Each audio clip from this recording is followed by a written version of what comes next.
भारत के पूर्व प्रधानमंत्री, वर्तमान प्रधानमंत्री जी, भारत के पूर्व राष्ट्रपति जी, वर्तमान राष्ट्रपति जी भी कान खोलकर सुन लें। विश्व में स्वस्थ क्रांति की उद्भावना नेपाल से होगी और वो स्वस्थ क्रांति सबके हित में प्रयुक्त और विनियुक्त होगी। नमस्कार, आदाब, सत श्री अकाल। मेरा नाम है अश्विनी कुमार। नेपाल पर अब सेना का कब्जा है, फिर भी हिंसा थमी नहीं। भारत में बैठे बड़े बड़े साहब लोग, पत्रकार, नेता, चिंतक हिसाब लगा रहे हैं कि नेपाल में अचानक से इतनी बड़ी संख्या में लोग सड़क पर क्यों उतर आए। प्रधानमंत्री का घर फूंक दिया गया, राष्ट्रपति का घर फूंक दिया गया, सुप्रीम कोर्ट फूंक दिया गया, गृह मंत्री का घर फूंक दिया गया, उप प्रधानमंत्री को दौड़ा लिया गया, पूर्व प्रधानमंत्री को खदेड़ दिया गया। अहिलेको सिचुएसन यस्तो छ, हेर्नु तपाईहरु पनि मन्त्री क्वार्टर भइसपार्टीको।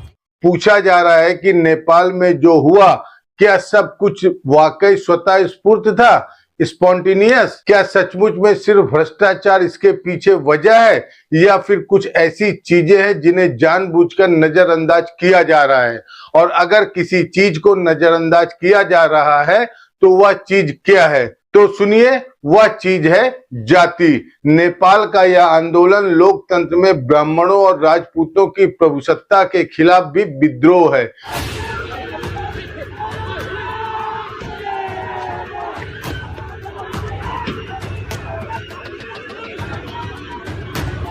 गौर कीजिए, जितने लोगों के घर जलाए गए हैं उनमें से 90% ब्राह्मण हैं। भागे हुए प्रधानमंत्री केपी शर्मा ओली खुद ब्राह्मण हैं। राष्ट्रपति रामचंद्र पौडेल, जिनके सरकारी निवास को जनता ने फूंक दिया, ब्राह्मण। पूर्व प्रधानमंत्री और कम्युनिस्ट पार्टी के सबसे बड़े नेता पुष्प कमल दहल प्रचंड, जिनके घर पर हमला किया गया, ब्राह्मण। विष्णु प्रसाद पटेल, नेपाल के वित्त मंत्री, जिन्हें घर से निकालकर काठमांडू की गलियों में पीछा किया गया और पीटा गया, ब्राह्मण। के अलावा नेपाली कांग्रेस के अध्यक्ष और पूर्व प्रधानमंत्री शेर बहादुर देउबा, जिनके घर में तोड़फोड़ की गई और देउबा समेत उनकी पत्नी अर्जुन राणा देउबा को पीटा गया, क्षत्रिय यानी राजपूत। पूर्व प्रधानमंत्री झालनाथ खनाल, जिनके घर में आग लगा दी गई और जिनकी पत्नी राजलक्ष्मी चित्रकार जिंदा जल गई, क्षत्रिय।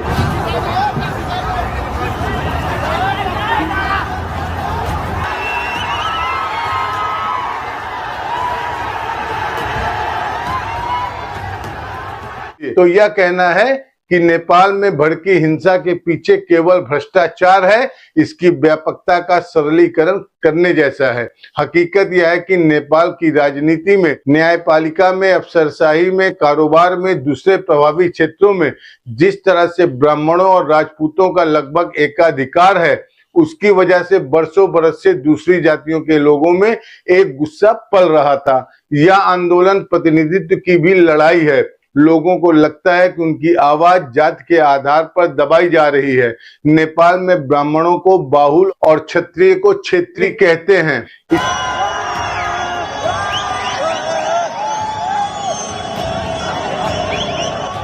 इसे ऐसे समझिए कि नेपाल की 2021 की जनगणना के मुताबिक ब्राह्मण 11% और क्षत्रिय 16% हैं। दोनों को मिला दें तो कुल 27%, लेकिन इन 27% लोगों का नेपाल चलाने वाले 90% सिस्टम पर कब्जा है। दूसरी तरफ कामी, विश्वकर्मा, रविदास, धोली, मुसहर, डोम, खटीक, चनौती जैसी जातियां जो आबादी का लगभग 70% हिस्सा बनती हैं, राजनीति में, न्यायपालिका में, पुलिस में, प्रशासन में, कारोबार में उनका प्रतिनिधित्व 5 से भी कम है। यह कोई चमत्कार नहीं है कि इस हिंसक आंदोलन के बाद नेपाल के लोग काठमांडू के मेयर बलेंद्र शाह को उम्मीद भरी निगाहों से देख रहे हैं, क्योंकि वह ना तो ब्राह्मण है ना ही क्षत्रिय, वो इसी पिछड़े तबके से आते हैं।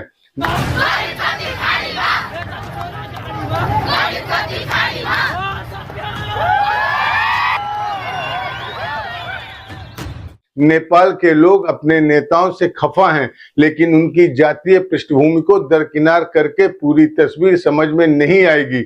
नेपाल में राजनीति का मतलब ही है ब्राह्मण और नहीं तो क्षेत्रीय यानी कि क्षत्रिय। आगे बढ़ने से पहले एक विशेष सूचना, जैसा कि आप सभी जानते हैं पितृ पक्ष चल रहा है और पितृ पक्ष में भागवत कथा का बड़ा महत्व है। इसलिए कोलकाता के सत्संग भवन में कल यानी 12 सितंबर से एक भव्य भागवत पाठ का आयोजन किया गया है। कथावाचक हैं युवाचार्य श्री आकाश शर्मा। आप सभी से अनुरोध है पितृ पक्ष के इस अवसर पर पितरों हेतु इस भागवत पाठ में अवश्य पधारें। लिंक में कार्यक्रम का पूर्ण विवरण मिल जाएगा। अब आगे, जैसे 2023 के संसदीय चुनाव को ही ले लीजिए। नेपाल के प्रतिनिधि सभा के लिए सीधे जनता के बीच से 165 सदस्य चुने गए। इनमें 54 ब्राह्मण और 41 क्षत्रिय। इन दोनों जातियों के लोगों को नेपाल में खास यानी आर्य कहा जाता है। तो 165 सदस्यों की संसद में 95 सदस्य आर्य बिरादरी से चुने गए, जबकि जनसंख्या में यह केवल 27% है। खासकर बाहुल यानी ब्राह्मणों का दबदबा तो राजनीति, न्यायपालिका, मीडिया और सिविल सेवा हर जगह है। पिछड़ी जातियों से आने वाले लोग इस दबदबे से तंग आ चुके हैं। तमाम सरकारों ने, न्यायपालिका ने, नौकरशाही ने इस तबके के लोगों को आगे आने से सचेत तरीके से रोका है। यह बगावत इस दस्तूर के खिलाफ की। अहिलेको सिचुएसन यस्तो छ, हेर्नु तपाईहरु पनि मन्त्री क्वार्टर भैँसीबाटीको यो चाहिँ अब मन्त्रीहरु आएर यहाँ बस्न सक्दैनन्। अब आपको इस बात पर हैरानी हो सकती है कि 2011 से लेकर अभी तक नेपाल में 10 प्रधानमंत्री हुए। इनमें से 7 ब्राह्मण रहे और 3 क्षत्रिय।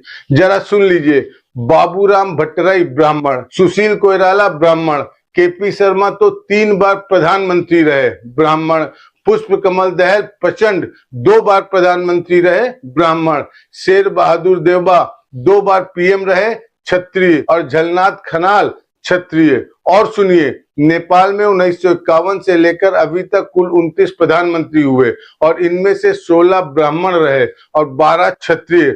मतलब 29 में से 28 ब्राह्मण और क्षत्रिय। केवल एक प्रधानमंत्री मारिच मान सिंह जो 1986 से 89 तक प्रधानमंत्री रहे, निवार समुदाय के श्रेष्ठ जाति से आते हैं। गौर कीजिए, नेपाल में जो हिंसा चल रही है उसके 2 सबसे बड़े मुद्दे हैं।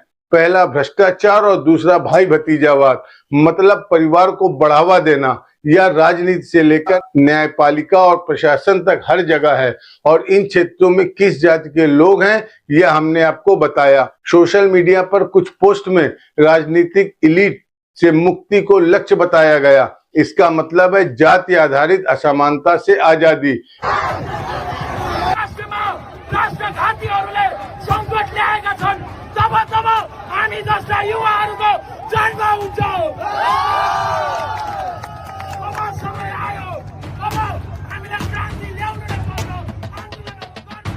इस आंदोलन में केवल जेनजी के आंदोलन के तौर पर देखना एक भयानक भूल होगा।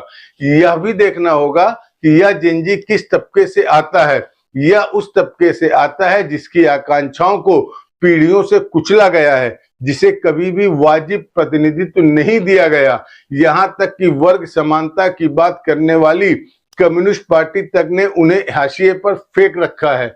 जिस एलिट यानी प्रभावशाली तबके के खिलाफ गुस्से के आधार पर यह पूरा आंदोलन खड़ा है, वो वर्ग तो हमेशा से सत्ता और सिस्टम का लाभार्थी रहा है, वो भ्रष्टाचार का लाभार्थी रहा है, वो असमानता का लाभार्थी रहा है, वो अशिक्षा और बेरोजगारी की स्थिति का लाभार्थी रहा है, क्योंकि यह पूरा तंत्र ही सस्ते मजदूरों की बुनियाद पर खड़ा है। इस तथ्य पर गौर किए बिना नेपाल की हिंसा के मूल बैठी जातीय व्यवस्था की असर को समझना नामुमकिन है।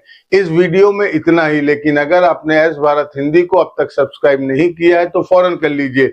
बेल आइकॉन दबाइए, घंटी जैसी आकृति लाइक कीजिए और कमेंट करके बताइए हमारा यह वीडियो आपको कैसा लगा। धन्यवाद।